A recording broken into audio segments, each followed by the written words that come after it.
ಮೇಷರಾಶಿಯ ಸಮಸ್ತ ಬಂಧುಗಳಿಗೂ ಆದರದ ನಮಸ್ಕಾರಗಳು. ನಿಮ್ಮ ಬದುಕಿನ ಮುಂಬರುವ 4 ದಿನಗಳ ಕಾಲಾವಧಿ ಎಂದಿನಂತೆ ಸಾಧಾರಣವಾಗಿ ಇರುವುದಿಲ್ಲ.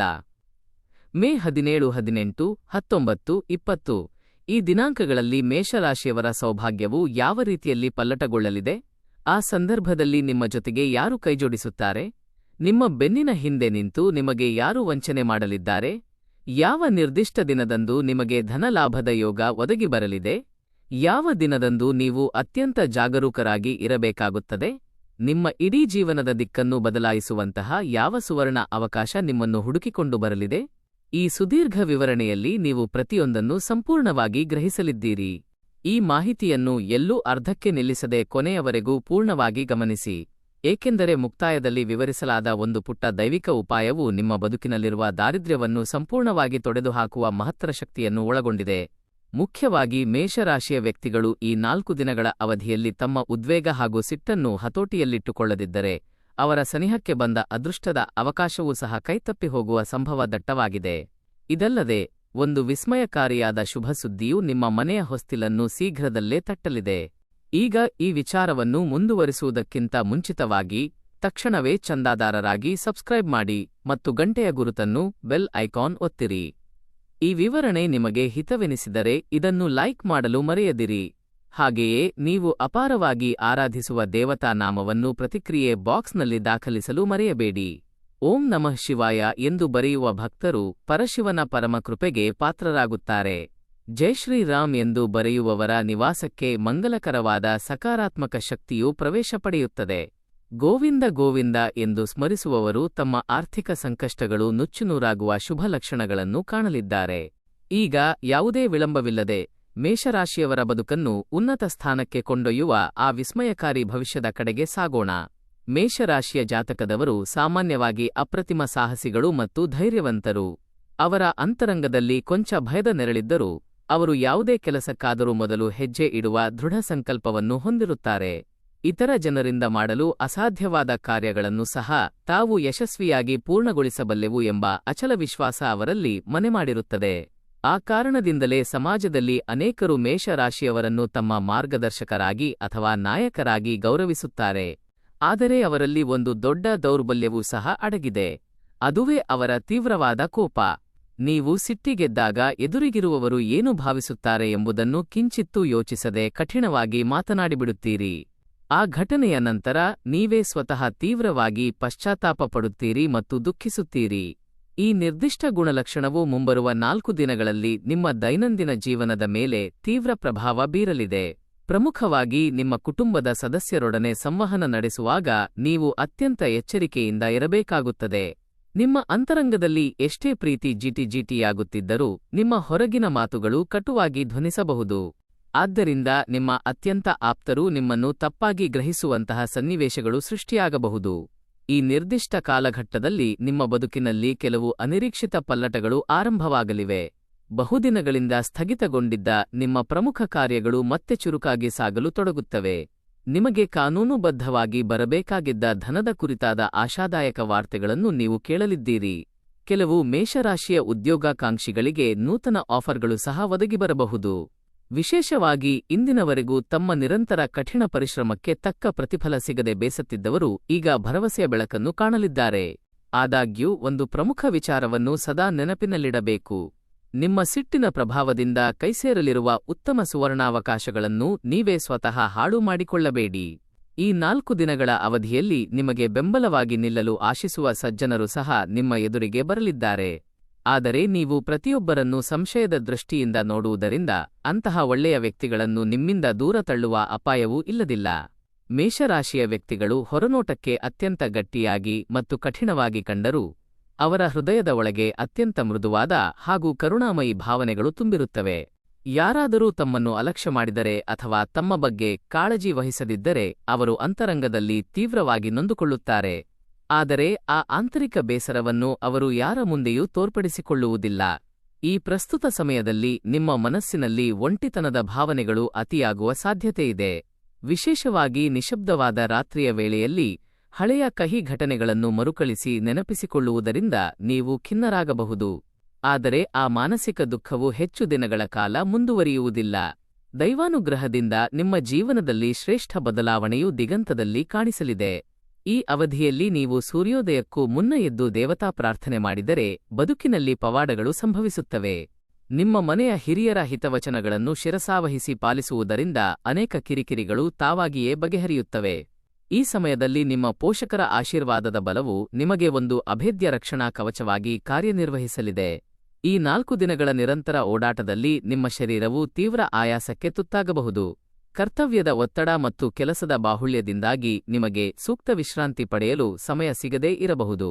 ಹಾಗಿದ್ದರೂ ನೀವು ಎದೆಗುಂದದೆ ನಿರಂತರವಾಗಿ ಶ್ರಮವಹಿಸುವುದನ್ನು ಮುಂದುವರಿಸುತ್ತೀರಿ. ಇದು ನಿಮ್ಮ ಅಸಾಧಾರಣ ಸಾಮರ್ಥ್ಯವಾಗಿದ್ದರೂ ನಿಮ್ಮ ಆರೋಗ್ಯದ ಕಡೆಗೆ ನಿರ್ಲಕ್ಷ್ಯ ವಹಿಸುವುದು ಸೂಕ್ತವಲ್ಲ. ಪ್ರಮುಖವಾಗಿ ತಲೆನೋವು, ರಕ್ತದೊತ್ತಡದ ಏರುಪೇರು ಅಥವಾ ಉದರಕ್ಕೆ ಸಂಬಂಧಿಸಿದ ತೊಂದರೆಗಳ ಮುನ್ಸೂಚನೆಗಳು ಇಲ್ಲಿ ಕಂಡುಬರುತ್ತಿವೆ.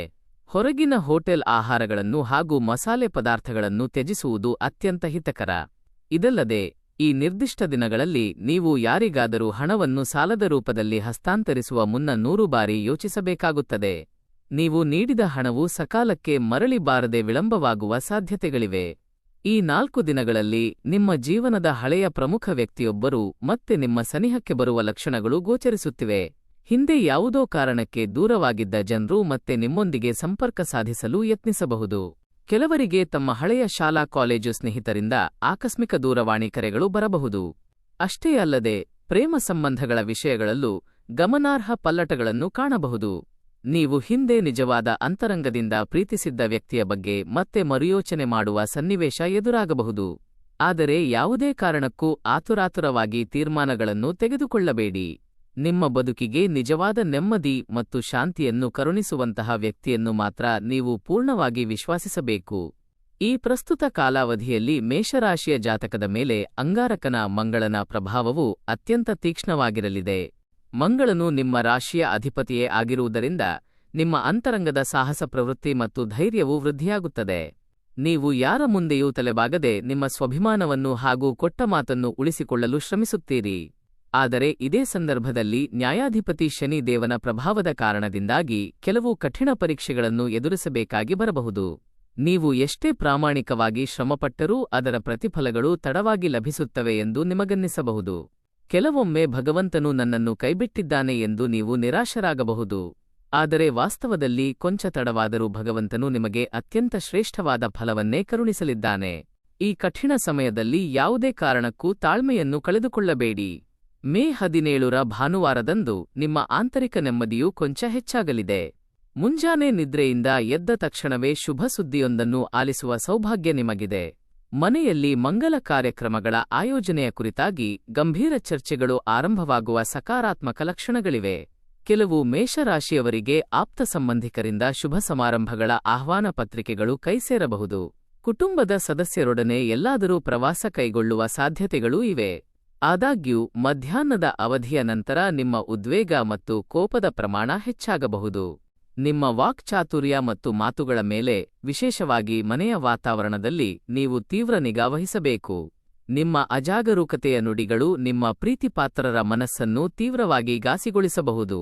ನೀವು ಹೇಳುವ ವಿಷಯವು ಸತ್ಯವಾಗಿದ್ದರೂ ಅದನ್ನು ಪ್ರಸ್ತುತಪಡಿಸುವ ಶೈಲಿಯನ್ನು ಕೊಂಚ ಬದಲಾಯಿಸಿಕೊಂಡರೆ ಅದು ಎಲ್ಲರಿಗೂ ಹಿತವೆನಿಸುತ್ತದೆ. ಈ ದಿನ ಧನದ ವಿಷಯದಲ್ಲಿ ಉತ್ತಮ ಲಾಭಾಂಶಗಳು ಕಂಡುಬರುತ್ತಿವೆ. ಹಲವು ದಿನಗಳಿಂದ ಕಾಯುತ್ತಿದ್ದ ಬರಹದ ಹಣವು ನಿಮ್ಮ ಹಸ್ತವನ್ನು ಸೇರಲಿದೆ. ವ್ಯಾಪಾರಸ್ಥರಿಗೆ ನೂತನ ಆರ್ಡರ್ಗಳು ಮತ್ತು ಒಪ್ಪಂದಗಳು ಸಿಗುವ ಲಕ್ಷಣಗಳಿವೆ. ಉದ್ಯೋಗಿಗಳಿಗೆ ಮೇಲಧಿಕಾರಿಗಳಿಂದ ಪ್ರೋತ್ಸಾಹದಾಯಕ ನುಡಿಗಳು ಕೇಳಿಬರಲಿವೆ. ಆದರೆ ಒಂದು ಮುಖ್ಯವಾದ ವಿಚಾರದ ಬಗ್ಗೆ ಜಾಗರೂಕರಾಗಿರಿ. ನಿಮ್ಮ ಯಶಸ್ಸು ಮತ್ತು ಪ್ರಗತಿಯನ್ನು ಕಂಡು ಆಂತರಿಕವಾಗಿ ಮತ್ಸರಪಡುವ ಕುತಂತ್ರಿಗಳು ನಿಮ್ಮ ಸುತ್ತಲೂ ಸುಳಿದಾಡುತ್ತಿರುತ್ತಾರೆ. ಆದ್ದರಿಂದಲೇ ನಿಮ್ಮ ಭವಿಷ್ಯದ ಯೋಜನೆಗಳನ್ನು ಎಲ್ಲರ ಮುಂದೆಯೂ ಬಿಚ್ಚಿಡಬೇಡಿ. ನೀವು ಇಂದು ಸಾಯಂಕಾಲದ ಸಮಯದಲ್ಲಿ ಆಂಜನೇಯ ಸ್ವಾಮಿಯ ದೇವಸ್ಥಾನಕ್ಕೆ ತೆರಳಿ ಕೊಂಚ ಸಮಯ ಪ್ರಶಾಂತವಾಗಿ ಧ್ಯಾನಸ್ಥರಾಗಿ ಕುಳಿತರೆ ನಿಮ್ಮ ಅಂತರಂಗದಲ್ಲಿರುವ ಅಜ್ಞಾತ ಭಯಗಳು ನಿವಾರಣೆಯಾಗುತ್ತವೆ. ಮೇ 18ರ ಸೋಮವಾರದಂದು ಚಂದ್ರಗ್ರಹದ ಚಲನೆಯು ಹೆಚ್ಚು ಸಕ್ರಿಯವಾಗಿರುತ್ತದೆ. ಆ ಕಾರಣದಿಂದಾಗಿ ಮನಸ್ಸಿನಲ್ಲಿ ಕಾರಣವಿಲ್ಲದ ಅಪರಿಚಿತ ಚಿಂತೆಗಳು ಕಾಡತೊಡಗುತ್ತವೆ. ನೀವು ಅತ್ಯಂತ ಕ್ಷುಲ್ಲಕ ವಿಷಯಗಳ ಬಗ್ಗೆಯೂ ಅತಿಯಾಗಿ ಮರುಗು ಸೆಟಪ್ ಯೋಚಿಸತೊಡಗುತ್ತೀರಿ. ಕುಟುಂಬದ ಸದಸ್ಯರ ಆರೋಗ್ಯದ ಏರುಪೇರಿನ ಕುರಿತಾಗಿ ಆತಂಕಗಳು ಉಂಟಾಗಬಹುದು.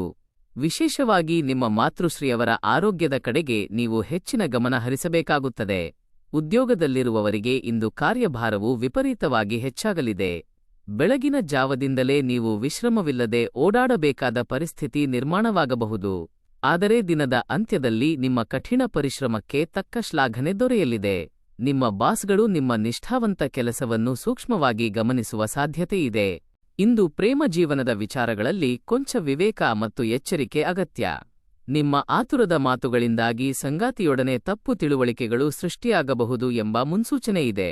ಮೊಬೈಲ್ನಲ್ಲಿ ಸಂವಹನ ನಡೆಸುವಾಗ ನಿಮ್ಮ ಸಿಟ್ಟನ್ನು ಪೂರ್ಣವಾಗಿ ನಿಯಂತ್ರಣದಲ್ಲಿಡಿ. ವಿವಾಹದ ನಿರೀಕ್ಷೆಯಲ್ಲಿರುವ ಯುವಕ ಯುವತಿಯರಿಗೆ ಕಂಕಣ ಬಲ ಕೂಡಿ ಬರುವ ಒಳ್ಳೆಯ ಮಾಹಿತಿ ಲಭ್ಯವಾಗಲಿದೆ. ಇದಲ್ಲದೆ ಇಂದು ನೀವು ಸಾಕ್ಷಾತ್ ಪರಶಿವನಿಗೆ ಹಾಲಿನ ಅಭಿಷೇಕವನ್ನು ನೆರವೇರಿಸಿದರೆ ನಿಮಗೆ ಅಪಾರವಾದ ಮಾನಸಿಕ ಶಾಂತಿ ಲಭಿಸಲಿದೆ. ರಾತ್ರಿಯ ವೇಳೆಯಲ್ಲಿ ದೇವನಾಮವನ್ನು ಜಪಿಸುತ್ತಾ ನಿದ್ರಿಸಿದರೆ ಕೆಟ್ಟ ಕನಸುಗಳು ಮಾಯವಾಗುತ್ತವೆ. ಮೇ 19ರ ಮಂಗಳವಾರದ ದಿನವು ಮೇಷರಾಶಿಯವರಿಗೆ ಅತ್ಯಂತ ಚೈತನ್ಯದಾಯಕ ಹಾಗೂ ಶಕ್ತಿಯುತವಾದ ದಿನವಾಗಿದೆ. ಇಂದು ನಿಮ್ಮಲ್ಲಿ ಅಭೂತಪೂರ್ವ ಧೈರ್ಯ ಮತ್ತು ಸ್ಥಿರತೆ ಮೂಡಲಿದೆ. ಹಲವು ದಿನಗಳಿಂದ ನಿಮ್ಮನ್ನು ಕಾಡುತ್ತಿದ್ದ, ನೀವು ತೀವ್ರವಾಗಿ ಹೆದರುತ್ತಿದ್ದ ಸಂಕಷ್ಟವೊಂದು ಇದ್ದಕ್ಕಿದ್ದಂತೆ ಹಗುರವಾಗಲಿದೆ. ವಿರೋಧಿಗಳಿಂದ ಉಂಟಾಗುತ್ತಿದ್ದ ಕಿರಿಕಿರಿಗಳು ಪೂರ್ಣವಾಗಿ ಶಮನಗೊಳ್ಳಲಿವೆ. ನಿಮ್ಮ ಬೆನ್ನ ಹಿಂದೆ ಅಪಪ್ರಚಾರ ಮಾಡುತ್ತಿದ್ದವರು ಸಹ ಈಗ ತಾವಾಗಿಯೇ ಮೌನಕ್ಕೆ ಶರಣಾಗುತ್ತಾರೆ. ನ್ಯಾಯಾಲಯದ ವ್ಯಾಜ್ಯಗಳು ಅಥವಾ ಪೊಲೀಸ್ ಇಲಾಖೆಯ ಸಮಸ್ಯೆಗಳನ್ನು ಎದುರಿಸುತ್ತಿದ್ದವರಿಗೆ ನಿರಾಳತೆಯ ನಿಟ್ಟುಸಿರು ಬಿಡುವ ಸಂದರ್ಭ ಒದಗಲಿದೆ. ವ್ಯವಹಾರ ರಂಗದಲ್ಲಿರುವವರು ನೂತನ ಉದ್ಯಮ ಸಂಪರ್ಕಗಳನ್ನು ಮತ್ತು ಸಹಭಾಗಿತ್ವವನ್ನು ಪಡೆದುಕೊಳ್ಳಲಿದ್ದಾರೆ. ಆ ನೂತನ ಸಂಪರ್ಕಗಳು ನಿಮ್ಮ ಭವಿಷ್ಯದ ಆರ್ಥಿಕ ಉನ್ನತಿಗೆ ಭದ್ರ ಬುನಾದಿಯಾಗಲಿವೆ. ಆದಾಗ್ಯೂ ಇಂದು ನಿಮ್ಮ ಅಹಂ ಮತ್ತು ಕೋಪವು ಉತ್ತುಂಗಕ್ಕೇರುವ ಸಾಧ್ಯತೆಯಿದೆ. ಒಂದು ಸಣ್ಣ ಮತ್ತು ಸಾಧಾರಣ ವಿಷಯವು ದೊಡ್ಡ ಮಟ್ಟದ ಜಗಳಕ್ಕೆ ನಾಂದಿ ಹಾಡಬಹುದು. ಆ ಕಾರಣದಿಂದಾಗಿ ಯಾರ ಮಾತಿಗೂ ತಕ್ಷಣವೇ ಆವೇಶದಿಂದ ಪ್ರತಿಕ್ರಿಯಿಸಲು ಹೋಗಬೇಡಿ. ಮಾತನಾಡುವ ಮುನ್ನ ಒಮ್ಮೆ ಪೂರ್ವಾಪರ ಯೋಚಿಸಿದರೆ ಬರುವ ವಿಪತ್ತುಗಳು ತಾವಾಗಿಯೇ ತಡೆಯಲ್ಪಡುತ್ತವೆ. ದೇಹದ ಆರೋಗ್ಯದ ದೃಷ್ಟಿಯಿಂದ ತಲೆನೋವು ಅಥವಾ ಬಿಪಿ ಸಮಸ್ಯೆಗಳು ಕಾಡಬಹುದು. ಶರೀರಕ್ಕೆ ಸೂಕ್ತ ಪ್ರಮಾಣದ ವಿಶ್ರಾಂತಿಯನ್ನು ನೀಡುವುದು ಅನಿವಾರ್ಯ. ನೀವು ಇಂದು ರಕ್ತವರ್ಣದ ಕೆಂಪು ಪುಷ್ಪಗಳಿಂದ ಮಾರುತಿಯನ್ನು ಆರಾಧಿಸಿದರೆ ಶತ್ರುಗಳಿಂದ ಬರುವ ಪೀಡೆಗಳು ನಾಶವಾಗುತ್ತವೆ.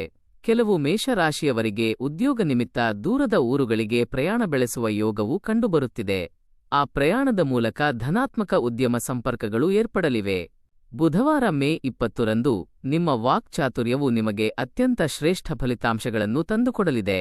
ನೀವು ಮಾತನಾಡುವ ಆಕರ್ಷಕ ಶೈಲಿಯಿಂದಾಗಿ ಸಾರ್ವಜನಿಕರು ನಿಮ್ಮ ಕಡೆಗೆ ಆಕರ್ಷಿತರಾಗುತ್ತಾರೆ. ನೀವು ಯಾವುದೇ ಉದ್ಯೋಗ ಸಂದರ್ಶನಗಳು, ಇಂಟರ್ವ್ಯೂ ಅಥವಾ ಪ್ರಮುಖ ಉದ್ಯಮ ಸಭೆಗಳಲ್ಲಿ ಭಾಗವಹಿಸಿದರೆ ಅಲ್ಲಿ ವಿಶಿಷ್ಟವಾಗಿ ಎದ್ದು ಕಾಣುತ್ತೀರಿ. ವಿದ್ಯಾರ್ಥಿ ಸಮೂಹಕ್ಕೆ ಈ ದಿನವು ಅತ್ಯಂತ ಪ್ರಗತಿದಾಯಕವಾಗಿದೆ. ವಿದ್ಯಾಭ್ಯಾಸದಲ್ಲಿ ಉನ್ನತ ಶ್ರೇಣಿಯ ಅಂಕಗಳನ್ನು ಪಡೆಯುವ ಶುಭಲಕ್ಷಣಗಳಿವೆ. ವಿದೇಶಿ ವಿಶ್ವವಿದ್ಯಾಲಯಗಳಲ್ಲಿ ವ್ಯಾಸಂಗ ಮಾಡಲು ಯತ್ನಿಸುತ್ತಿರುವವರಿಗೆ ಆಶಾದಾಯಕ ವಾರ್ತೆಗಳು ಲಭಿಸಲಿವೆ. ಕೆಲವು ಸಮಯದಿಂದ ಕೌಟುಂಬಿಕ ವಲಯದಲ್ಲಿ ಧಗಧಗಿಸುತ್ತಿದ್ದ ಭಿನ್ನಾಭಿಪ್ರಾಯಗಳು ತಿಳಿಯಾಗಲಿವೆ. ಇಂದು ನಿಮ್ಮ ಬದುಕಿನ ಒಬ್ಬ ಅತ್ಯಂತ ಪ್ರಮುಖ ಮಾರ್ಗದರ್ಶಕರು ನಿಮ್ಮ ಜೀವನಕ್ಕೆ ಮರುಪ್ರವೇಶ ಮಾಡಲಿದ್ದಾರೆ. ಹಿಂದೆ ವಿರಸಗೊಂಡು ದೂರವಾಗಿದ್ದ ಬಂಧುಗಳು ಮತ್ತೆ ನಿಮ್ಮೊಡನೆ ಸೌಹಾರ್ದತೆಯಿಂದ ಮಾತನಾಡಲು ಆಶಿಸಬಹುದು. ಆದರೆ ತಕ್ಷಣವೇ ಯಾರನ್ನೂ ಅತಿ ನಂಬಿಕೆಯಿಂದ ಬರಮಾಡಿಕೊಳ್ಳಬೇಡಿ. ಧನಕಾಸಿನ ವ್ಯವಹಾರಗಳಲ್ಲಿ ನೀವು ಅತ್ಯಂತ ಎಚ್ಚರಿಕೆಯಿಂದ ಹೆಜ್ಜೆ ಇಡಬೇಕು. ಪ್ರಮುಖವಾಗಿ ಯಾವುದೇ ಅಧಿಕೃತ ದಾಖಲೆಗಳಿಗೆ ಸಹಿ ಹಾಕುವ ಮುನ್ನ ಅದರ ಒಳಗಿನ ನಿಯಮಗಳನ್ನು 2 ಬಾರಿ ಓದಿ ತಿಳಿಯಿರಿ. ಪಾಲುದಾರಿಕೆಯ ವ್ಯವಹಾರಗಳ ಬಗ್ಗೆ ಜಾಗೃತೆಯಿರಲಿ. ಇಂದು ವಿಘ್ನನಿವಾರಕ ಗಣಪತಿಯ ಸನ್ನಿಧಿಗೆ ತೆರಳಿ ದುರ್ವಾರ್ಚೆಕ್ಟ್ ಪೂಜೆ, ಗರಿಕೆ ಪೂಜೆ ಮಾಡಿಸಿದರೆ ಸಕಲ ಅಡೆತಡೆಗಳು ಭಸ್ಮವಾಗಲಿವೆ. ಮೇಷರಾಶಿಯವರು ಈ 4 ದಿನಗಳ ಕಾಲಾವಧಿಯಲ್ಲಿ ದೈವಭಕ್ತಿಯನ್ನು ಹೆಚ್ಚಿಸಿಕೊಂಡರೆ ಸತ್ಫಲಗಳನ್ನು ಅನುಭವಿಸುತ್ತಾರೆ. ಬೆಳಿಗ್ಗೆ ಶಯ್ಯೆಯಿಂದ ಎದ್ದ ತಕ್ಷಣವೇ ಪ್ರತ್ಯಕ್ಷ ದೈವ ಸೂರ್ಯನಾರಾಯಣನಿಗೆ ಅರ್ಘ್ಯ ನೀಡಿ ನಮಸ್ಕರಿಸುವುದು ವಿಶೇಷ ಶ್ರೇಯಸ್ಕರ. ಮುಂಜಾನೆ ಮತ್ತು ಮುಸ್ಸಂಜೆಯ ವೇಳೆ ನಿವಾಸದಲ್ಲಿ ಮಂಗಲ ದೀಪವನ್ನು ಪ್ರಜ್ವಲಿಸುವುದರಿಂದ ನಕಾರಾತ್ಮಕ ತರಂಗಗಳು ನಾಶವಾಗುತ್ತವೆ. ನಿಮ್ಮ ಬದುಕಿನಲ್ಲಿ ಎದುರಾಗುತ್ತಿರುವ ವಿಳಂಬಗಳು ಶಾಶ್ವತವಾದವುಗಳಲ್ಲ. ಭಗವಂತನು ಸೂಕ್ತ ಸಮಯದಲ್ಲಿ ನಿಮಗೆ ಅತ್ಯುನ್ನತ ಫಲಗಳನ್ನೇ ಕರುಣಿಸಲಿದ್ದಾನೆ. ನೀವು ಧೃತಿಗೆಡದೆ ತಾಳ್ಮೆಯಿಂದ ಕರ್ತವ್ಯ ನಿರತರಾದರೆ ಈ ಸಮಯದಲ್ಲಿ ನಿಮ್ಮ ಜೀವನದಲ್ಲಿ ಮಹತ್ತರ ಬದಲಾವಣೆಯು ಖಂಡಿತವಾಗಿಯೂ ಆರಂಭವಾಗುತ್ತದೆ. ಮೇಷರಾಶಿಯ ವ್ಯಕ್ತಿಗಳು ಸದಾಕಾಲ ಬದುಕಿನಲ್ಲಿ ಉನ್ನತ ಮಟ್ಟಕ್ಕೆ ಏರುವ ಬಗ್ಗೆಯೇ ಚಿಂತಿಸುತ್ತಿರುತ್ತಾರೆ. ಅವರು ಅತ್ಯಂತ ಸಣ್ಣ ಮಟ್ಟದ ಉದ್ಯೋಗದಲ್ಲಿದ್ದರೂ ಭವಿಷ್ಯದಲ್ಲಿ ದೊಡ್ಡ ಸಾಮ್ರಾಜ್ಯವನ್ನು ಕಟ್ಟುವ ಭವ್ಯ ಕನಸುಗಳನ್ನು ಕಾಣುತ್ತಾರೆ. ಆ ಮಹತ್ವಾಕಾಂಕ್ಷೆಯ ಕಾರಣದಿಂದಲೇ ಅವರು ಹಗಲಿರುಳು ಕಷ್ಟಪಟ್ಟು ದುಡಿಯುತ್ತಾರೆ. ಆದರೆ ಅವರ ಬದುಕಿನ ಒಂದು ಮುಖ್ಯ ಕೊರತೆ ಎಂದರೆ ಅವರ ಕಠಿಣ ಶ್ರಮಕ್ಕೆ ಸಿಗಬೇಕಾದ ಸೂಕ್ತ ಮನ್ನಣೆ ಮತ್ತು ಗೌರವವು ಬಹಳ ತಡವಾಗಿ ದೊರೆಯುತ್ತದೆ. ಆದರೆ ಈಗ ಈ 4 ದಿನಗಳ ಅವಧಿಯಲ್ಲಿ ಆ ಕಠಿಣ ಪರಿಸ್ಥಿತಿಯು ಕೊಂಚ ಸುಧಾರಿಸಲಿದೆ. ಪ್ರಮುಖವಾಗಿ ವೃತ್ತಿರಂಗದಲ್ಲಿರುವ ಮೇಷರಾಶಿಯವರಿಗೆ ತಮ್ಮ ಉನ್ನತ ಅಧಿಕಾರಿಗಳಿಂದ ಸಕಾರಾತ್ಮಕ ನುಡಿಗಳು ಕೇಳಿಬರುವ ಸಾಧ್ಯತೆಯಿದೆ. ಅವರು ಇಷ್ಟು ದಿನಗಳ ಕಾಲ ನಿಮ್ಮ ಸಾಮರ್ಥ್ಯವನ್ನು ಪರೀಕ್ಷಿಸುತ್ತಿದ್ದರು ಮತ್ತು ಈಗ ಅವರು ನಿಮ್ಮ ಪ್ರಾಮಾಣಿಕ ಕೆಲಸವನ್ನು ಅಧಿಕೃತವಾಗಿ ಗುರುತಿಸುತ್ತಿದ್ದಾರೆ ಎಂದು ಸ್ಪಷ್ಟವಾಗುತ್ತದೆ. ಕೆಲವು ವ್ಯಕ್ತಿಗಳಿಗೆ ನೂತನ ಜವಾಬ್ದಾರಿಗಳು ಹಾಗೂ ಉನ್ನತ ಹುದ್ದೆಗಳು ಲಭಿಸಬಹುದು. ಆರಂಭದಲ್ಲಿ ನೀವು ಆ ಹೊಸ ಹೊಣೆಗಾರಿಕೆಗಳ ಬಗ್ಗೆ ಕೊಂಚ ಆತಂಕಗೊಂಡರೂ ತದನಂತರ ಅವುಗಳನ್ನು ಅತ್ಯಂತ ಯಶಸ್ವಿಯಾಗಿ ನಿಭಾಯಿಸುತ್ತೀರಿ. ಉದ್ಯೋಗ ಬದಲಾವಣೆಯ ಜಾಬ್ ಚೇಂಜ್ ಬಗ್ಗೆ ಆಲೋಚಿಸುತ್ತಿರುವವರಿಗೆ ಈ ಅವಧಿಯಲ್ಲಿ ಅತ್ಯುತ್ತಮ ನೂತನ ಅವಕಾಶಗಳು ಲಭ್ಯವಿವೆ. ವಿಶೇಷವಾಗಿ ಖಾಸಗಿ ವಲಯದಲ್ಲಿ ಕೆಲಸ ಮಾಡುತ್ತಿರುವವರಿಗೆ ಪ್ರತಿಷ್ಠಿತ ಕಂಪನಿಗಳಿಂದ ಆಫರ್ ಲೆಟರ್ ಬರುವ ಸಾಧ್ಯತೆಯಿದೆ. ಆದಾಗ್ಯೂ ತಕ್ಷಣವೇ ಭಾವೋದ್ವೇಗಕ್ಕೆ ಒಳಗಾಗಿ ಯಾವುದೇ ನಿರ್ಧಾರಗಳನ್ನು ತೆಗೆದುಕೊಳ್ಳಬೇಡಿ. ಕೇವಲ ವೇತನ ಹೆಚ್ಚಳದ ಆಸೆಗೆ ಬಿದ್ದು ನೀವು ಆತುರದಿಂದ ಕೆಲಸವನ್ನು ಬದಲಾಯಿಸಿದರೆ ಭವಿಷ್ಯದಲ್ಲಿ ಕೆಲವು ಕಾನೂನು ಅಥವಾ ಆಡಳಿತಾತ್ಮಕ ತೊಂದರೆಗಳನ್ನು ಎದುರಿಸಬೇಕಾಗಬಹುದು. ಆದ್ದರಿಂದ ಅಂತಿಮ ತೀರ್ಮಾನ ಕೈಗೊಳ್ಳುವ ಮುನ್ನ ನಿಮ್ಮ ಕುಟುಂಬದ ಹಿರಿಯರೊಂದಿಗೆ ಸಮಾಲೋಚನೆ ನಡೆಸಿ ಯೋಚಿಸುವುದು ಜಾಣತನ. ಸರ್ಕಾರಿ ಉದ್ಯೋಗಗಳ ಆಕಾಂಕ್ಷಿಗಳಿಗೆ ಈ ಸಮಯದಲ್ಲಿ ಕೆಲವು ಸಕಾರಾತ್ಮಕ ಮತ್ತು ಆಶಾದಾಯಕ ಲಕ್ಷಣಗಳು ಕಂಡುಬರುತ್ತಿವೆ. ನೀವು ಸುದೀರ್ಘ ದಿನಗಳಿಂದ ಚಾತಕ ಪಕ್ಷಿಯಂತೆ ಕಾಯುತ್ತಿದ್ದ ಅಧಿಕೃತ ಮಾಹಿತಿ ಇದ್ದಕ್ಕಿದ್ದಂತೆ ನಿಮ್ಮ ಕೈ ಸೇರಬಹುದು. ಈ 4 ದಿನಗಳ ಕಾಲಾವಧಿಯು ಸ್ವಂತ ಉದ್ಯಮ ಅಥವಾ ವ್ಯಾಪಾರ ರಂಗದಲ್ಲಿರುವ ಮೇಷರಾಶಿಯವರು ಕೊಂಚ ಹೆಜ್ಜೆಯನ್ನು ಜಾಗರೂಕತೆಯಿಂದ ಇಡಬೇಕಾದ ಸಮಯವಾಗಿದೆ. ನೀವು ಹೊರನೋಟಕ್ಕೆ ಆರ್ಥಿಕ ಲಾಭವನ್ನು ಕಂಡರೂ ಅಂತರಂಗದಲ್ಲಿ ವೆಚ್ಚಗಳ ಪ್ರಮಾಣವು ದುಪ್ಪಟ್ಟಾಗುವ ಸಾಧ್ಯತೆಯಿದೆ. ಪ್ರಮುಖವಾಗಿ ಸಹಭಾಗಿತ್ವದ ಪಾರ್ಟ್ನರ್ಶಿಪ್ ವ್ಯವಹಾರಗಳಲ್ಲಿ ಸಣ್ಣಪುಟ್ಟ ಭಿನ್ನಾಭಿಪ್ರಾಯಗಳು ಮೂಡಬಹುದು. ನೀವು ಅತ್ಯಂತ ವಿಶ್ವಾಸಾರ್ಹ ಎಂದು ನಂಬಿದ್ದ ವ್ಯಕ್ತಿಯೇ ಇದ್ದಕ್ಕಿದ್ದಂತೆ ತನ್ನ ನಿಲುವನ್ನು ಬದಲಾಯಿಸಿಕೊಳ್ಳುವ ಲಕ್ಷಣಗಳು ಕಂಡುಬರುತ್ತಿವೆ. ಆ ಕಾರಣದಿಂದ ಹಣಕಾಸಿನ ವಿಷಯ ಬಂದಾಗ ಯಾರನ್ನೂ ಕುರುಡಾಗಿ ನಂಬಬೇಡಿ. ವ್ಯವಹಾರದಲ್ಲಿ ನೂತನ ಬೃಹತ್ ಬಂಡವಾಳ ಹೂಡಿಕೆ ಮಾಡಲು ಇಚ್ಛಿಸುವವರು ಕೊಂಚ ಕಾಲ ಕಾಯುವುದು ಸೂಕ್ತ. ಈ ನಿರ್ದಿಷ್ಟ ಸಮಯದಲ್ಲಿ ನೀವು ಅತ್ಯಂತ ವಿವೇಕ ಹಾಗೂ ಚಾಣಾಕ್ಷತನದಿಂದ ಯೋಚಿಸಬೇಕಾಗುತ್ತದೆ. ನೀವು ಸಮಾಜದಲ್ಲಿ ಯಾರ ಸಲಹೆಗಳನ್ನು ಆಲಿಸಿದರೂ ಬಾಧಕವಿಲ್ಲ, ಆದರೆ ಅಂತಿಮವಾಗಿ ನಿಮ್ಮ ಅಂತರಂಗದ ಆತ್ಮಸಾಕ್ಷಿ ಏನು ಹೇಳುತ್ತದೆಯೋ ಅದನ್ನು ಮಾತ್ರ ಪಾಲಿಸಿ. ಆರ್ಥಿಕ ಸ್ಥಿತಿಗತಿಯ ಬಗ್ಗೆ ಹೇಳುವುದಾದರೆ ಈ 4 ದಿನಗಳಲ್ಲಿ ಧನಾಗಮನವು ಉತ್ತಮವಾಗಿದ್ದರೂ ಅದು ನಿಮ್ಮ ಹಸ್ತದಲ್ಲಿ ಸ್ಥಿರವಾಗಿ ಉಳಿಯುವುದಿಲ್ಲ. ಕೌಟುಂಬಿಕ ಅನಿವಾರ್ಯತೆಗಳು, ಹಳೆಯ ಸಾಲಗಳ ಮರುಪಾವತಿ ಅಥವಾ ಆಕಸ್ಮಿಕ ಆರೋಗ್ಯದ ವೆಚ್ಚಗಳಿಂದಾಗಿ ಬಂದ ಹಣವು ತಕ್ಷಣವೇ ಖರ್ಚಾಗಿ ಹೋಗುತ್ತದೆ. ಕೆಲವು ಮೇಷರಾಶಿಯವರಿಗೆ ದೀರ್ಘಕಾಲದಿಂದ ಬಾರದೆ ನಿಂತಿದ್ದ ಹಳೆಯ ಬಾಕಿ ಸಾಲಗಳು ಮರಳಿ ಬರಬಹುದು. ಸ್ಥಿರಾಸ್ತಿ ಅಥವಾ ಭೂಮಿಯ ವ್ಯವಹಾರಗಳಿಗೆ ಸಂಬಂಧಿಸಿದಂತೆ ಮಾತುಕತೆಗಳು ಮುಂದುವರಿಯುವ ಸೂಚನೆಗಳಿವೆ. ಆದರೆ ನೀವು ಯಾವುದೇ ಅಧಿಕೃತ ಪತ್ರಗಳಿಗೆ ಸಹಿ ಹಾಕುವ ಮುನ್ನ 100 ಬಾರಿ ಮರುಯೋಚಿಸಬೇಕು. ಈ ಸಮಯದಲ್ಲಿ ವಂಚಕರ ಜಾಲಕ್ಕೆ ಸಿಲುಕಿ ಮೋಸ ಹೋಗುವ ಸಾಧ್ಯತೆಗಳು ದಟ್ಟವಾಗಿವೆ. ಸ್ನೇಹದ ಮುಖವಾಡ ಧರಿಸಿ ಹಣದ ಸಹಾಯ ಕೇಳುವವರ ಜೊತೆ ನೀವು ವಿಶೇಷವಾಗಿ ಅಂತರ ಕಾಯ್ದುಕೊಳ್ಳಬೇಕು. ಈ 4 ದಿನಗಳಲ್ಲಿ ನಿಮ್ಮ ಪ್ರಾಮಾಣಿಕ ಕಠಿಣ ಶ್ರಮದ ಫಲಿತಾಂಶಗಳು ಕೊಂಚ ತಡವಾದರೂ ಖಂಡಿತವಾಗಿಯೂ ನಿಮ್ಮನ್ನು ಹುಡುಕಿಕೊಂಡು ಬರಲಿವೆ. ನೀವು ದೈವಬಲವನ್ನು ನಂಬಿ ಮುನ್ನಡೆದರೆ ನಿಮ್ಮ ಆರ್ಥಿಕ ಸಂಕಷ್ಟಗಳು ಹಂತಹಂತವಾಗಿ ಇಳಿಮುಖವಾಗುತ್ತವೆ. ಮುಂಜಾನೆಯ ವೇಳೆಯಲ್ಲಿ ನಿವಾಸದಲ್ಲಿ ಧನಲಕ್ಷ್ಮೀ ದೇವಿಯ ಚಿತ್ರಪಟದ ಮುಂದೆ ಶುದ್ಧ ತುಪ್ಪದ ದೀಪವನ್ನು ಹಚ್ಚುವುದರಿಂದ ಮಂಗಲಕರ ಫಲಿತಾಂಶಗಳು ಪ್ರಾಪ್ತಿಯಾಗುತ್ತವೆ. ಶುಕ್ರವಾರದ ದಿನದಂದು ನಿರ್ಗತಿಕರಿಗೆ ಅಥವಾ ಬಡವರಿಗೆ ಅನ್ನದಾನ ಮಾಡುವುದರಿಂದ ಅನಗತ್ಯ ಖರ್ಚುಗಳು ನಿಯಂತ್ರಣಕ್ಕೆ ಬಂದು ಧನಸಂಗ್ರಹವಾಗುತ್ತದೆ. ನಿಮ್ಮ ಕೈ ಸೇರುವ ಪ್ರತಿಯೊಂದು ರೂಪಾಯಿಯನ್ನು ಅತ್ಯಂತ ಮಿತವ್ಯಯದಿಂದ ಖರ್ಚು ಮಾಡಿ. ನೀವು ಆ ರೀತಿಯ ಶಿಸ್ತನ್ನು ರೂಢಿಸಿಕೊಂಡರೆ ಭವಿಷ್ಯದಲ್ಲಿ ಬೃಹತ್ ಮಟ್ಟದ ಆರ್ಥಿಕ ಸಾಮ್ರಾಜ್ಯವನ್ನು ನಿರ್ಮಿಸಲು ನಿಮಗೆ ದಾರಿ ಸುಲಭವಾಗುತ್ತದೆ. ಮೇಷರಾಶಿಯ ವ್ಯಕ್ತಿಗಳು ಪ್ರೇಮ ಜೀವನದಲ್ಲಿ ಅತ್ಯಂತ ನಿಷ್ಕಲ್ಮಶ ಹಾಗೂ ಪ್ರಾಮಾಣಿಕರು.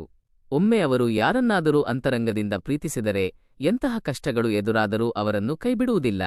ಆದರೆ ಅವರಲ್ಲಿರುವ ಒಂದು ಕೊರತೆ ಎಂದರೆ ತಮ್ಮ ಹೃದಯದಲ್ಲಿರುವ ಗಾಢವಾದ ಪ್ರೀತಿಯನ್ನು ಸವಿಮಾತುಗಳ ಮೂಲಕ ಎದುರಿಗಿರುವವರಿಗೆ ವ್ಯಕ್ತಪಡಿಸಲು ಅವರಿಗೆ ತಿಳಿಯುವುದಿಲ್ಲ. ಆ ಕಾರಣದಿಂದಲೇ ಪ್ರೇಮ ಸಂಬಂಧಗಳಲ್ಲಿ ಅನಗತ್ಯ ತಪ್ಪು ತಿಳುವಳಿಕೆಗಳು ಸೃಷ್ಟಿಯಾಗುತ್ತವೆ. ಈ 4 ದಿನಗಳಲ್ಲಿ ಪ್ರೇಮ ಪ್ರಸಂಗಗಳ ವಿಷಯದಲ್ಲಿ ಕೊಂಚ ನಿಗಾ ಇರಲಿ. ವಿಶೇಷವಾಗಿ ನೀವು ಸಿಟ್ಟಿನ ಉದ್ರೇಕದಲ್ಲಿ ಮಾತನಾಡುವ ಕಟುನುಡಿಗಳು ಸಣ್ಣ ವಿರಸವನ್ನು ದೊಡ್ಡ ಮಟ್ಟದ ವಿಚ್ಛೇದನಕ್ಕೆ ಕೊಂಡೊಯ್ಯಬಹುದು. ನೀವು ಸತ್ಯವಾಗಿ ಪ್ರೀತಿಸುವ ಸಂಗಾತಿಯನ್ನೇ ಸದಾ ಸಂಶಯದ ದೃಷ್ಟಿಯಿಂದ ನೋಡುವುದು ಸಂಬಂಧದ ಪವಿತ್ರತೆಯನ್ನು ಹಾಳುಮಾಡುತ್ತದೆ. ಆದ್ದರಿಂದ ಭಾವೋದ್ವೇಗದ ಭರದಲ್ಲಿ ಯಾವುದೇ ಕಠಿಣ ತೀರ್ಮಾನಗಳನ್ನು ತೆಗೆದುಕೊಳ್ಳಬೇಡಿ. ಪ್ರೀತಿಯ ಬಲೆಯಲ್ಲಿರುವ ಮೇಷರಾಶಿಯವರು ಈ ಸಮಯದಲ್ಲಿ ಮತ್ತೆ ಹಳೆಯ ಕಹಿ ನೆನಪುಗಳ ಪುಟಗಳನ್ನು ತಿರುವಿ ಹಾಕುವ ಸಾಧ್ಯತೆಯಿದೆ. ಹಿಂದೆ ನಡೆದ ಜಗಳಗಳು ಅಥವಾ ಮನಸ್ತಾಪಗಳು ಮತ್ತೆ ಮಾನಸಿಕ ನೆಮ್ಮದಿಯನ್ನು ಕೆಡಿಸಬಹುದು. ಆದರೆ ಅದೇ ಸಂದರ್ಭದಲ್ಲಿ ನಿಮ್ಮ ಪ್ರೀತಿಪಾತ್ರರು ಸಹ ನಿಮ್ಮ ಬಗ್ಗೆಯೇ ಅಂತರಂಗದಲ್ಲಿ ತೀವ್ರವಾಗಿ ಚಿಂತಿಸುತ್ತಿದ್ದಾರೆ. ನೀವು ಅಹಂಕಾರವನ್ನು ಬದಿಗಿಟ್ಟು ಒಂದು ಹೆಜ್ಜೆ ಮುನ್ನಡೆದರೆ ಬಿರುಕುಬಿಟ್ಟ ಸಂಬಂಧವು ಮತ್ತೆ ಮಧುರವಾಗಿ ಬೆಸೆಯಲಿದೆ. ಫೋನ್ ಕರೆಗಳಲ್ಲಿ ಸಂವಹನ ನಡೆಸುವಾಗ ಅಥವಾ ಸಂದೇಶಗಳನ್ನು ರವಾನಿಸುವಾಗ ಪದಗಳ ಬಳಕೆ ಮೃದುವಾಗಿರಲಿ. ಒಂದು ಸಣ್ಣ ಅಜಾಗರೂಕತೆಯ ಪದವೂ ಸಹ ದೊಡ್ಡ ಮಟ್ಟದ ತಪ್ಪುಗ್ರಹಿಕೆಗೆ ಮೂಲ ಕಾರಣವಾಗಬಹುದು. ಈ ಅವಧಿಯಲ್ಲಿ ವಿವಾಹದ ಆಕಾಂಕ್ಷಿಗಳಿಗೆ ಯೋಗ್ಯವಾದ ಸಂಬಂಧಗಳು ಕೂಡಿಬರುವ ಶುಭ ಮುನ್ಸೂಚನೆಗಳಿವೆ. ಹಿರಿಯರು ಮನೆಯಲ್ಲಿ ನಿಮ್ಮ ಕಲ್ಯಾಣದ ಮಹೋತ್ಸವದ ಬಗ್ಗೆ ಸಮಾಲೋಚನೆ ನಡೆಸಲಿದ್ದಾರೆ. ಕೆಲವರಿಗೆ ಅನಿರೀಕ್ಷಿತವಾಗಿ ಮದುವೆ ನಿಶ್ಚಯವಾಗುವ ಯೋಗವಿದೆ. ಆದಾಗ್ಯೂ ನೀವು ಯಾವುದೇ ಆತುರದ ನಿರ್ಧಾರವನ್ನು ಕೈಗೊಳ್ಳದೆ ಎದುರಿಗಿರುವ ವ್ಯಕ್ತಿಯ ಹಿನ್ನೆಲೆ ಹಾಗೂ ಸ್ವಭಾವವನ್ನು ಪೂರ್ಣವಾಗಿ ಅರಿತು ಮುನ್ನಡೆಯಿರಿ. ಈ ಸಮಯದಲ್ಲಿ ಹಿರಿಯರ ಪಾದಗಳಿಗೆ ನಮಸ್ಕರಿಸಿ ಆಶೀರ್ವಾದ ಪಡೆಯುವುದು ಅತ್ಯಂತ ಶ್ರೇಷ್ಠ. ಕೌಟುಂಬಿಕ ಜೀವನದಲ್ಲಿ ದಂಪತಿಗಳ ನಡುವೆ ಸಣ್ಣಪುಟ್ಟ ವೈಚಾರಿಕ ಭಿನ್ನಾಭಿಪ್ರಾಯಗಳು ಮೂಡಿದರೂ ಅವು ಸಾಯಂಕಾಲದ ವೇಳೆಗೆ ತಾವಾಗಿಯೇ ಬಗೆಹರಿಯಲಿವೆ. ವಿಶೇಷವಾಗಿ ಧನಕಾಸಿನ ಹಂಚಿಕೆಯ ವಿಷಯದಲ್ಲಿ ಕೊಂಚ ವಾಗ್ವಾದಗಳು ಉಂಟಾಗಬಹುದು. ಆದರೆ ನೀವು ಶಾಂತಚಿತ್ತರಾಗಿ ಸಂಭಾಷಣೆ ನಡೆಸಿದರೆ ಸಮಸ್ಯೆಗಳು ತಣ್ಣಗಾಗುತ್ತವೆ. ಈ ಅವಧಿಯಲ್ಲಿ ಮನೆಯಲ್ಲಿರುವ ವಯೋವೃದ್ಧರ ಆರೋಗ್ಯದ ಕಡೆಗೆ ವಿಶೇಷ ಕಾಳಜಿ ವಹಿಸಬೇಕು. ಪ್ರಮುಖವಾಗಿ ನಿಮ್ಮ ಮಾತೃಶ್ರೀಯವರ ಆರೋಗ್ಯದ ಮೇಲೆ ತೀವ್ರ ನಿಗಾ ಇರಲಿ. ನಿವಾಸದಲ್ಲಿ ದೇವತಾ ನಾಮಸ್ಮರಣೆಗಳು ಅಥವಾ ಮಂತ್ರಘೋಷಗಳು ಸದಾ ಕೇಳಿಬರುತ್ತಿದ್ದರೆ ಮನೆಯಲ್ಲಿರುವ ನಕಾರಾತ್ಮಕ ದೋಷಗಳು ತಾವಾಗಿಯೇ ದೂರವಾಗುತ್ತವೆ. ಕೆಲವು ಮೇಷರಾಶಿಯವರು ದೀರ್ಘಕಾಲದಿಂದ ದೂರವಾಗಿದ್ದ ತಮ್ಮ ರಕ್ತ ಸಂಬಂಧಿಗಳಿಗೆ ಮತ್ತೆ ಹತ್ತಿರವಾಗಲಿದ್ದಾರೆ. ಬಹುದಿನಗಳಿಂದ ಮಾತನಾಡದೆ ಮುನಿಸಿಕೊಂಡಿದ್ದ ಹಿತೈಷಿಗಳು ಮತ್ತೆ ತಾವಾಗಿಯೇ ಕರೆ ಮಾಡುವ ಸಾಧ್ಯತೆಯಿದೆ. ಹಳೆಯ ಬಾಲ್ಯದ ಗೆಳೆಯರು ಸಹ ನಿಮ್ಮ ಜೀವನಕ್ಕೆ ಮರಳಿ ಬರಬಹುದು. ಹಾಗಿದ್ದರೂ ತಕ್ಷಣವೇ ಎಲ್ಲರನ್ನೂ ಅತಿಯಾಗಿ ನಂಬಿ ನಿಮ್ಮ ರಹಸ್ಯಗಳನ್ನು ಬಿಚ್ಚಿಡಬೇಡಿ. ನಿಮ್ಮ ಅತಿಯಾದ ದಯಾಗುಣವನ್ನು ದುರುಪಯೋಗಪಡಿಸಿಕೊಳ್ಳುವ ಸ್ವಾರ್ಥಿಗಳು ಸಮಾಜದಲ್ಲಿದ್ದಾರೆ. ಈ ಸಮಯದಲ್ಲಿ ನೀವು ಮಾನಸಿಕವಾಗಿ ದೃಢವಾಗಿರಬೇಕು. ಪರಿವಾರದ ಸದಸ್ಯರೊಡನೆ ಪುಣ್ಯಕ್ಷೇತ್ರಗಳಿಗೆ ಅಥವಾ ದೇವಸ್ಥಾನಗಳಿಗೆ ಭೇಟಿ ನೀಡುವುದರಿಂದ ಗೃಹದಲ್ಲಿ ಶಾಂತಿ ಸೌಹಾರ್ದತೆ ನೆಲೆಸುತ್ತದೆ. ಮೇಷರಾಶಿಯವರು ಸಾಮಾನ್ಯವಾಗಿ ದೈಹಿಕವಾಗಿ ಅತ್ಯಂತ ಬಲಿಷ್ಠರಾಗಿ ಮತ್ತು ಸದೃಢರಾಗಿ ಕಾಣಿಸುತ್ತಾರೆ. ಆದರೆ ಅವರ ಅಂತರಂಗದ ಮನಸ್ಸಿನಲ್ಲಿ ನಿರಂತರವಾಗಿ ಉದ್ವಿಗ್ನತೆ ಮತ್ತು ಚಿಂತೆಗಳು ಜಿಟಿಜಿಟಿಯಾಗುತ್ತಿರುತ್ತವೆ. ಆ ನೋವನ್ನು ಅವರು ಹೊರಗಿನ ಜಗತ್ತಿಗೆ ಜೋರಾಗಿ ಹೇಳಿಕೊಳ್ಳದಿದ್ದರೂ ಅಂತರಂಗದಲ್ಲಿ ವಿಪರೀತವಾಗಿ ಮರುಗುತ್ತಿರುತ್ತಾರೆ. ಈ 4 ದಿನಗಳ ಅವಧಿಯಲ್ಲಿ ಆಂತರಿಕ ಮಾನಸಿಕ ಒತ್ತಡವು ಕೊಂಚ ಹೆಚ್ಚಾಗುವ ಸಂಭವವಿದೆ. ಪ್ರಮುಖವಾಗಿ ರಾತ್ರಿಯ ವೇಳೆಯಲ್ಲಿ ಅತಿಯಾದ ಆಲೋಚನೆಗಳ ಕಾರಣದಿಂದಾಗಿ ನಿಮಗೆ ಸುಖಕರವಾದ ನಿದ್ರೆ ಬರದೇ ಇರಬಹುದು. ನೀವು ಅತ್ಯಂತ ಕ್ಷುಲ್ಲಕ ವಿಷಯಗಳನ್ನು ಸಹ ಗಂಭೀರವಾಗಿ ಪರಿಗಣಿಸಿ ಯೋಚಿಸುವುದನ್ನು ತಕ್ಷಣವೇ ನಿಲ್ಲಿಸಬೇಕು. ಇಲ್ಲದಿದ್ದರೆ ಅದು ನಿಮ್ಮ ದೈಹಿಕ ಆರೋಗ್ಯದ ಮೇಲೆ ತೀವ್ರವಾದ ದುಷ್ಪರಿಣಾಮ ಬೀರಬಹುದು. ಈ ಸಮಯದಲ್ಲಿ ತಲೆನೋವು, ರಕ್ತದೊತ್ತಡದ ಏರುಪೇರು, ಅಜೀರ್ಣದಂತಹ ಉದರದೋಷಗಳು ಅಥವಾ ಶರೀರದಲ್ಲಿ ಉಷ್ಣಾಂಶ ಶಾಖ ಹೆಚ್ಚಾಗುವ ಲಕ್ಷಣಗಳು ಕಂಡುಬರುತ್ತವೆ. ಹೊರಗಿನ ಕರಿದ ಪದಾರ್ಥಗಳನ್ನು ತ್ಯಜಿಸುವುದು ಅತ್ಯಂತ ಸೂಕ್ತ. ಪ್ರಮುಖವಾಗಿ ಮಸಾಲೆಯುಕ್ತ ಆಹಾರವನ್ನು ಕಡಿಮೆ ಮಾಡಿ. ಹೆಚ್ಚಿನ ಪ್ರಮಾಣದಲ್ಲಿ ಶುದ್ಧ ನೀರನ್ನು ಸೇವಿಸಿ. ಮುಂಜಾನೆ ಬೇಗನೆ ಎದ್ದು ಉದ್ಯಾನವನದಲ್ಲಿ ಕೊಂಚ ಸಮಯ ವೀಕ್ಷಣೆ ಅಥವಾ ವಾಸನೆ ನಡೆಸಿ ಓಡಾಡುವುದರಿಂದ ಆರೋಗ್ಯ ಸುಧಾರಿಸುತ್ತದೆ. ನಿಮ್ಮ ಸಿಟ್ಟನ್ನು ಕಡಿಮೆ ಮಾಡಿಕೊಳ್ಳುವುದು ಅತ್ಯಂತ ಅನಿವಾರ್ಯವಾಗಿದೆ. ಏಕೆಂದರೆ ನಿಮ್ಮ ಅತಿಯಾದ ಕೋಪವೇ ನಿಮ್ಮ ದೈಹಿಕ ಆರೋಗ್ಯವನ್ನು ಹಂತಹಂತವಾಗಿ ಕೆಡಿಸುತ್ತಿದೆ ಎಂದು ಗ್ರಹಚಾರವು ತಿಳಿಸುತ್ತಿದೆ. ಈ ಸಮಯದಲ್ಲಿ ಗುಪ್ತ ಶತ್ರುಗಳ ಕಾಟವೂ ಸಹ ಮೇಲ್ನೋಟಕ್ಕೆ ಗೋಚರಿಸುತ್ತಿದೆ. ನಿಮ್ಮ ಆರ್ಥಿಕ ಪ್ರಗತಿಯನ್ನು ಸಹಿಸದೆ ಅಸೂಯೆಪಡುವ ದುಷ್ಟಜನರು ನಿಮ್ಮ ಸುತ್ತಮುತ್ತಲೇ ಹೊಂಚು ಹಾಕುತ್ತಿರುತ್ತಾರೆ. ನಿಮ್ಮ ಬೆನ್ನ ಹಿಂದೆ ಅಪಪ್ರಚಾರ ಮಾಡುವವರ ಸಂಖ್ಯೆಯೂ ಸಹ ಹೆಚ್ಚಾಗಬಹುದು. ಆದರೆ ಅವರು ನಿಮಗೆ ಯಾವುದೇ ದೊಡ್ಡ ಮಟ್ಟದ ಹಾನಿ ಮಾಡಲು ಸಾಧ್ಯವಿಲ್ಲ. ಏಕೆಂದರೆ ಈ ಸಮಯದಲ್ಲಿ ದೈವಿಕ ರಕ್ಷಣಾ ಕವಚವು ನಿಮ್ಮ ಮೇಲೆ ಅತ್ಯಂತ ಬಲವಾಗಿ ನೆರಳಿನಂತೆ ಇರಲಿದೆ. ನೀವು ಯಾರಿಗೂ ದ್ರೋಹ ಮಾಡದೆ ಪ್ರಾಮಾಣಿಕತೆಯ ಹಾದಿಯಲ್ಲಿ ನಡೆದರೆ ಆ ಭಗವಂತನೇ ನಿಮ್ಮನ್ನು ಸಕಲ ವಿಪತ್ತುಗಳಿಂದ ರಕ್ಷಿಸುತ್ತಾನೆ. ವಿಶೇಷವಾಗಿ ಮಂಗಳವಾರದ ದಿನದಂದು ಸಂಕಟಹರ ಹನುಮಂತನ ದರ್ಶನ ಮಾಡುವುದರಿಂದ ಶತ್ರುಗಳ ಪೀಡೆಗಳು ಧೂಳೀಪಟವಾಗುತ್ತವೆ. ಈ ಅವಧಿಯಲ್ಲಿ ಕೆಲವರಿಗೆ ದುಸ್ವಪ್ನಗಳು, ಕೆಟ್ಟ ಕನಸುಗಳು ಅಥವಾ ಅಜ್ಞಾತ ಭಯಗಳು ಕಾಡಬಹುದು. ಮನೆಯಲ್ಲಿ ಯಾವುದೋ ನಕಾರಾತ್ಮಕ ಶಕ್ತಿಯಿದೆ ಎಂಬ ಭ್ರಮೆ ಕಾಡಬಹುದು. ಅಂತಹ ಸಂದರ್ಭದಲ್ಲಿ ಮುಸ್ಸಂಜೆಯ ವೇಳೆ ಮನೆಯ ಹೊಸ್ತಿಲಿನಲ್ಲಿ ದೀಪ ಹಚ್ಚಿ ದೇವನಾಮ ಜಪಿಸಿ.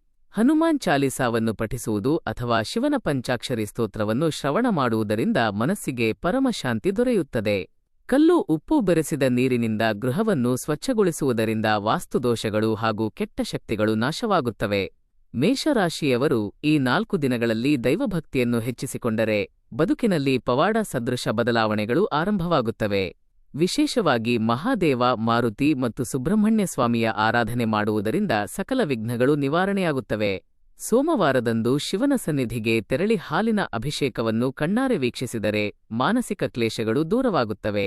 ಮನದಲ್ಲಿರುವ ಭಯ ಮಾಯವಾಗುತ್ತದೆ. ಅಲ್ಲದೆ ನಾಗೇಂದ್ರ ಸ್ವಾಮಿಯನ್ನು ಅಥವಾ ಸುಬ್ರಹ್ಮಣ್ಯನನ್ನು ಪ್ರಾರ್ಥಿಸುವುದರಿಂದ ವೃತ್ತಿರಂಗದಲ್ಲಿ ಹಾಗೂ ಶಿಕ್ಷಣ ರಂಗದಲ್ಲಿ ಅತ್ಯುತ್ತಮ ಯಶಸ್ಸು ಲಭಿಸುತ್ತದೆ. ಈ 4 ದಿನಗಳ ಅವಧಿಯಲ್ಲಿ ಮುಂಜಾನೆ ಎದ್ದ ತಕ್ಷಣವೇ ಪ್ರತ್ಯಕ್ಷ ದೈವ ಸೂರ್ಯದೇವನಿಗೆ ನಮಸ್ಕರಿಸುವುದು ಅತ್ಯಂತ ಶ್ರೇಷ್ಠ ಫಲವನ್ನು ನೀಡುತ್ತದೆ. ಕೆಲವು ಮೇಷರಾಶಿಯವರು ಪಿತೃದೋಷದ ಪ್ರಭಾವದಿಂದಾಗಿ ಸತತ ಹಿನ್ನಡೆಗಳನ್ನು ಅನುಭವಿಸುತ್ತಿರುತ್ತಾರೆ. ಅಂತಹ ವ್ಯಕ್ತಿಗಳು ಹಿರಿಯರನ್ನು ಗೌರವದಿಂದ ನಡೆಸಿ ಬಡವರಿಗೆ ಅನ್ನದಾನ ಮಾಡುವುದರಿಂದ ದೋಷಮುಕ್ತರಾಗುತ್ತಾರೆ. ವಿಶೇಷವಾಗಿ ಮಂಗಳವಾರದ ದಿನದಂದು ರಕ್ತವರ್ಣದ ಕೆಂಪು ವಸ್ತ್ರಗಳನ್ನು ಧರಿಸುವುದರಿಂದ ಅದೃಷ್ಟ ವೃದ್ಧಿಯಾಗುತ್ತದೆ. ಸಂಜೆಯ ವೇಳೆ ಮನೆಯ ದೇವರ ಕೋಣೆಯಲ್ಲಿ ನಂದಾದೀಪವನ್ನು ಹಚ್ಚಿ ಓಂ ನಮಃ ಶಿವಾಯ ಮಂತ್ರವನ್ನು ಜಪಿಸುವುದರಿಂದ ದೃಷ್ಟಿದೋಷಗಳು ನಿವಾರಣೆಯಾಗುತ್ತವೆ. ಅಲ್ಲದೆ ಆಂಜನೇಯ ಸ್ವಾಮಿಗೆ ಶುದ್ಧ ಬೆಲ್ಲ ಹಾಗೂ ವಡೆಗಳ ಮಾಲೆಯನ್ನು ಅರ್ಪಿಸುವುದರಿಂದ ನಿಗದಿಪಡಿಸಿದ ಕಾರ್ಯಗಳಲ್ಲಿದ್ದ ಅಡೆತಡೆಗಳು ಮಂಜಿನಂತೆ ಕರಗುತ್ತವೆ. ನಿಮ್ಮ ನಿವಾಸದಲ್ಲಿ ಬಹುದಿನಗಳಿಂದ ಸ್ಥಗಿತಗೊಂಡಿದ್ದ ಗೃಹ ನಿರ್ಮಾಣದಂತಹ ಪ್ರಮುಖ ಕೆಲಸಗಳು ಸಹ ಈಗ ಕ್ರಮೇಣ ವೇಗವನ್ನು ಪಡೆದುಕೊಳ್ಳಲಿವೆ. ಕೆಲವು ಮೇಷರಾಶಿಯವರು ತೀವ್ರವಾದ ಸಾಲದ ಬಾಧೆಯಿಂದ ಬಳಲುತ್ತಿದ್ದಾರೆ. ಅಂತಹ ಜಾತಕದವರು ಶುಕ್ರವಾರದ ದಿನದಂದು ಮಹಾಲಕ್ಷ್ಮೀ ದೇವಿಗೆ ಕುಂಕುಮಾರ್ಚನೆಯನ್ನು ನೆರವೇರಿಸಿದರೆ ಅತ್ಯುತ್ತಮ ಆರ್ಥಿಕ ಚೇತರಿಕೆ ಕಾಣಲಿದ್ದಾರೆ. ಅಲ್ಲದೆ ಅಸಹಾಯಕರಿಗೆ ಅಕ್ಕಿ ಅಥವಾ ಧಾನ್ಯಗಳನ್ನು ದಾನ ಮಾಡುವುದರಿಂದ ದಾರಿದ್ರ್ಯವು ನೀಗುತ್ತದೆ. ನೀವು ಭಗವಂತನನ್ನು ಪೂರ್ಣವಾಗಿ ನಂಬಿ ಸನ್ಮಾರ್ಗದಲ್ಲಿ ಮುನ್ನಡೆದರೆ ಈ ಸಮಯದಲ್ಲಿ ನಿಮ್ಮ ಬದುಕಿನಲ್ಲಿ ಖಂಡಿತವಾಗಿಯೂ ಶುಭಯುಗವು ಆರಂಭವಾಗುತ್ತದೆ. ಮೇಷರಾಶಿಯವರೇ, ಈ 4 ದಿನಗಳ ಕಾಲಾವಧಿಯು ನಿಮ್ಮ ಭವಿಷ್ಯದ ದೃಷ್ಟಿಯಿಂದ ಅತ್ಯಂತ ನಿರ್ಣಾಯಕವಾದ ಸಮಯವಾಗಿದೆ. ನೀವು ಪ್ರಸ್ತುತ ಅನುಭವಿಸುತ್ತಿರುವ ಕಷ್ಟಗಳು ಶಾಶ್ವತವಾಗಿ ಉಳಿಯುವಂತಹವುಗಳಲ್ಲ. ಭಗವಂತನು ನಿಮ್ಮ ತಾಳ್ಮೆಯನ್ನು ಪರೀಕ್ಷಿಸುತ್ತಿದ್ದಾನೆ ಅಷ್ಟೇ. ಆ ದೈವಿಕ ಪರೀಕ್ಷೆಯಲ್ಲಿ ನೀವು ಸಂಯಮದಿಂದ ಉತ್ತೀರ್ಣರಾದರೆ ಶೀಘ್ರದಲ್ಲೇ ಯಶಸ್ಸಿನ ಉತ್ತುಂಗವನ್ನು ಮುಟ್ಟಲಿದ್ದೀರಿ. ಈ ಸಮಯದಲ್ಲಿ ಮುಖ್ಯವಾಗಿ ನಿಮ್ಮ ಸಿಟ್ಟನ್ನು ನಿಯಂತ್ರಣದಲ್ಲಿಟ್ಟುಕೊಳ್ಳುವುದು ಅತ್ಯಗತ್ಯ. ನಿಮ್ಮ ಅತಿಯಾದ ಆವೇಶವು ನಿಮ್ಮ ಹಿತೈಷಿಗಳನ್ನು ಸಹ ನಿಮ್ಮಿಂದ ಶಾಶ್ವತವಾಗಿ ದೂರ ಮಾಡಬಹುದು. ಈ ಅವಧಿಯಲ್ಲಿ ನೀವು ಸಮಾಜದಲ್ಲಿ ಯಾರನ್ನೂ ಕೀಳಾಗಿ ಕಾಣಬಾರದು. ನಿಮ್ಮ ಕೈಕೆಳಗಿನ ನೌಕರರನ್ನು ಅಥವಾ ಕಿರಿಯರನ್ನು ಸಹ ಅತ್ಯಂತ ಗೌರವದಿಂದ ಮತ್ತು ಪ್ರೀತಿಯಿಂದ ನಡೆಸಿಕೊಳ್ಳಿ. ಏಕೆಂದರೆ ನೀವು ಪ್ರಸ್ತುತ ಮಾಡುವ ಒಳ್ಳೆಯ ಅಥವಾ ಕೆಟ್ಟ ಕಾರ್ಯಗಳು ನಿಮ್ಮ ಜಾತಕದ ಮೇಲೆ ತಕ್ಷಣವೇ ಪ್ರಭಾವ ಬೀರಲಿವೆ. ಕುಟುಂಬದ ಸದಸ್ಯರೊಡನೆ ಹೆಚ್ಚು ಸಮಯವನ್ನು ಕಳೆಯುವುದು ಅತ್ಯಂತ ಹಿತಕರ. ಪ್ರಮುಖವಾಗಿ ನಿಮ್ಮ ಹೆತ್ತವರ ಪಾದಗಳಿಗೆ ನಮಸ್ಕರಿಸಿ ಆಶೀರ್ವಾದ ಪಡೆಯುವುದರಿಂದ ದೈವಬಲವು ಮತ್ತಷ್ಟು ವೃದ್ಧಿಯಾಗುತ್ತದೆ. ಮೇಷರಾಶಿಯವರು ಈ ಸಮಯದಲ್ಲಿ ತಮ್ಮ ದೈಹಿಕ ಆರೋಗ್ಯದ ಕಡೆಗೂ ವಿಶೇಷ ಜಾಗ್ರತೆ ವಹಿಸಬೇಕು. ಕೇವಲ ಕೆಲಸದ ಒತ್ತಡಕ್ಕಾಗಿ ನಿಮ್ಮ ಶರೀರವನ್ನು ವಿಪರೀತವಾಗಿ ದಂಡಿಸಬೇಡಿ. ಕಾಲಕಾಲಕ್ಕೆ ಪೌಷ್ಟಿಕ ಆಹಾರವನ್ನು ಸೇವಿಸಿ. ಅಲ್ಲದೆ ರಾತ್ರಿಯ ವೇಳೆಯಲ್ಲಿ ಅನಗತ್ಯ ವಿಷಯಗಳ ಬಗ್ಗೆ ಅತಿಯಾಗಿ ಯೋಚಿಸುವುದನ್ನು ಬಿಟ್ಟುಬಿಡಿ. ಇಲ್ಲದಿದ್ದರೆ ಮಾನಸಿಕ ಉದ್ವೇಗ ಹೆಚ್ಚಾಗುವ ಸಾಧ್ಯತೆಯಿದೆ. ಈ 4 ದಿನಗಳಲ್ಲಿ ನಿಮ್ಮ ಬದುಕಿನ ಒಬ್ಬ ಅತ್ಯಂತ ಮುಖ್ಯ ವ್ಯಕ್ತಿ ಮತ್ತೆ ನಿಮ್ಮ ಜೀವನದ ರಂಗಸ್ಥಳಕ್ಕೆ ಪ್ರವೇಶಿಸುವ ಸಾಧ್ಯತೆಯಿದೆ. ಹಿಂದೆ ನಿಮ್ಮಿಂದ ವಿಮುಖರಾಗಿದ್ದವರು ಮತ್ತೆ ಸನಿಹಕ್ಕೆ ಬರಲಿದ್ದಾರೆ. ಆದರೆ ತಕ್ಷಣವೇ ಯಾರನ್ನೂ ಅತಿಯಾಗಿ ವಿಶ್ವಾಸಿಸಬೇಡಿ. ಕಾಲವೇ ಅವರ ನೈಜ ಸ್ವರೂಪವನ್ನು ನಿಮಗೆ ಸ್ಪಷ್ಟವಾಗಿ ಮನದಟ್ಟು ಮಾಡಿಕೊಡಲಿದೆ.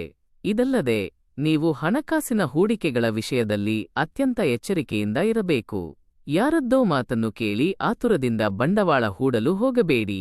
ಪ್ರಮುಖವಾಗಿ ಒಂದು ವಿಚಾರವನ್ನು ಸದಾ ಸ್ಮರಣೆಯಲ್ಲಿಡಿ. ಪ್ರಸ್ತುತ ನಿಮ್ಮ ಜೀವನದಲ್ಲಿ ಆಗುತ್ತಿರುವ ಸತತ ವಿಳಂಬಗಳಿಂದ ಬೇಸತ್ತಿರುವ ನಿಮಗಾಗಿ ಭಗವಂತನು ಅತ್ಯಂತ ಶ್ರೇಷ್ಠವಾದ ಸುವರ್ಣಕಾಲವನ್ನು ಸಿದ್ಧಪಡಿಸುತ್ತಿದ್ದಾನೆ. ನೀವು ತಾಳ್ಮೆ ಕಳೆದುಕೊಳ್ಳದೆ ಮುನ್ನಡೆದರೆ ಮುಂದಿನ ದಿನಗಳಲ್ಲಿ ಸಂಪತ್ತು, ಕೀರ್ತಿ, ಗೌರವ ಮತ್ತು ಅಪಾರವಾದ ಮಾನಸಿಕ ಶಾಂತಿ ನಿಮ್ಮದಾಗಲಿದೆ. ನೀವು ಭಗವಂತನಲ್ಲಿ ಅಚಲವಾದ ವಿಶ್ವಾಸವನ್ನಿಟ್ಟು ಪ್ರಾಮಾಣಿಕವಾಗಿ ಕರ್ತವ್ಯ ನಿರತರಾದರೆ ನಿಮ್ಮ ಸೌಭಾಗ್ಯವು ನಿಧಾನವಾಗಿ ಉನ್ನತ ಮಟ್ಟಕ್ಕೆ ಬದಲಾಗಲು ಪ್ರಾರಂಭಿಸುತ್ತದೆ.